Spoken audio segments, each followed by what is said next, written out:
নমস্কাৰ বন্ধু বান্ধৱীসকল, Assamese online education চেনেলটোলৈ আপোনালোকক স্বাগতম জনাইছোঁ।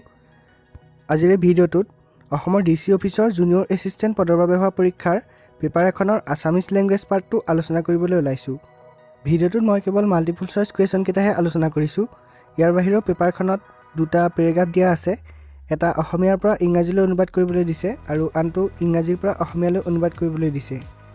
মই ভিডিঅ'টোৰ ডেছক্ৰিপশ্যনত পেপাৰৰ লিংকটো দি দিম, আপোনালোকে তাত গৈ পেপাৰখন চাব পাৰিব। তেন্তে বলক ভিডিঅ'টো আৰম্ভ কৰোঁ। প্ৰথম প্ৰশ্ন, চুটিগল্প সংকলন কাঠনিবাৰী ঘাটৰ ৰচকগৰাকীৰ নাম কি? ইয়াত অপশ্যন দিয়া আছে সৌৰভ চলিহা, মহিম বৰা, মামণি ৰয়ছম গোস্বামী আৰু হীৰেণ ভট্টাচাৰ্য। ইয়াৰ শুদ্ধ উত্তৰ হৈছে অপশ্যন বি, মহিম বৰা। তলৰ কোনগৰাকী ধনী কবি নামেৰে পৰিচিত? ইয়াত অপশ্যন দিয়া আছে ডিম্বেশ্বৰ নেওগ, বিনন্দ চন্দ্ৰ বৰুৱা, অতুল চন্দ্ৰ হাজৰিকা আৰু আনন্দ চন্দ্ৰ বৰুৱা। ইয়াৰ শুদ্ধ উত্তৰ হৈছে অপশ্যন বি, বিনন্দ চন্দ্ৰ বৰুৱা। অসমৰ জাতীয় সংগীত অ' মোৰ আপোনাৰ দেশ প্ৰথমে তলৰ কোনখন আলোচনীত প্ৰকাশিত হৈছিল?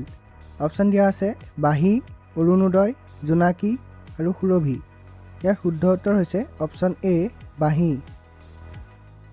অত্যন্ত শব্দটোৰ সন্ধি ভাঙিলে তলৰ কোনটো হ'ব? অপশ্যন দিয়া আছে অত যোগ অন্ত, ইতি যোগ অন্ত, অত্ৰ যোগ অন্ত আৰু অতি যোগ অন্ত।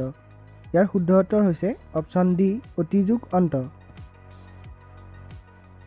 অসমীয়া ব্যাকৰণ অনুসৰি শব্দ বিভক্তি কেই প্ৰকাৰৰ? আৰু এইটো আমি প্ৰায় সকলোৱে জানোৱেই যে শব্দ বিভক্তি 7 প্ৰকাৰৰ। তাত অপশ্যন চি শুদ্ধ উত্তৰ। তলৰ কোনটো শব্দৰ বানান ভুলকৈ দিয়া হৈছে? আঘাত, চিনাকি, ধূলি আৰু ক্ৰতি। ইয়াৰ শুদ্ধ উত্তৰ হৈছে অপশ্যন ডি, ক্ৰতি, কাৰণ ক্ৰতি শব্দৰ কোনো অৰ্থ নাই। মগনীয়া শব্দৰ স্ত্ৰীলিংগ কি হ'ব? ইয়াত অপশ্যন দিয়া আছে মাগনিয়াৰ, মগুৱা, মগনি আৰু মাগনি। ইয়াৰ শুদ্ধ উত্তৰ হৈছে অপশ্যন ডি, মাগনি। মাগনি মানে হৈছে মগনীয়া তিৰোতা। আজিলৈ ইমানেই। যদিহে ভিডিঅ'টো ভাল লাগিল তেন্তে লাইক কৰিব, শ্বেয়াৰ কৰিব আৰু এনেধৰণৰ ভিডিঅ'সমূহ চাই থাকিবলৈ চেনেলটো ছাবস্ক্ৰাইব কৰি কাষত থকা বেল আইকনটো প্ৰেছ কৰি ল'ব। ধন্যবাদ।